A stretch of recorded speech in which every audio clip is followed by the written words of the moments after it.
যদি পৃথিবীতে অনেক পলিউশন বেড়ে যায় তাহলে কি আমরা গাছের পাতার সাহায্যে ফ্রি অক্সিজেন তৈরি করতে পারবো? তাই আমরা অনেকক্ষণ খোঁজাখুঁজির পর জানতে পেরেছি এই বট গাছের পাতায় অনেক বেশি অক্সিজেন তৈরি করা সম্ভব, কিন্তু এটা দেখতে অনেকটা ভুতুড়ে জায়গার মতো। এরপর সামনে গিয়ে দেখি এটা অনেক বড় একটি বট গাছ। এখান থেকে কিছু পাতা ছিঁড়ে নিয়েছি। এটা হচ্ছে সেই পাতা যেটার সাহায্যে আমরা অক্সিজেন তৈরি করতে পারবো। এটা থেকে অক্সিজেন তৈরি করতে হলে CO2 ও লাইটার প্রয়োজন হবে। তাই আমরা একটি গ্লাসের মধ্যে পানি দিয়ে বেকিং পাউডার দিয়ে দিয়েছি যাতে এখান থেকে CO2 পাওয়া যায়।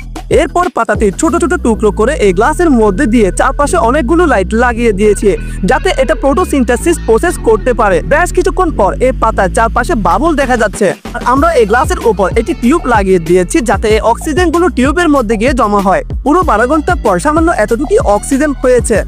এবার এটা টেস্ট করে দেখা যাক পিওর কিনা। এতে আগরবাতি আমরা যখন জ্বালাই তখন সাধারণত এভাবে জ্বলে থাকে। তো যখনই আমরা এই টিউবে থেকে অক্সিজেনের মধ্যে এই আগরবাতিটি দেব, ও দেখুন কিভাবে জ্বলে উঠেছে।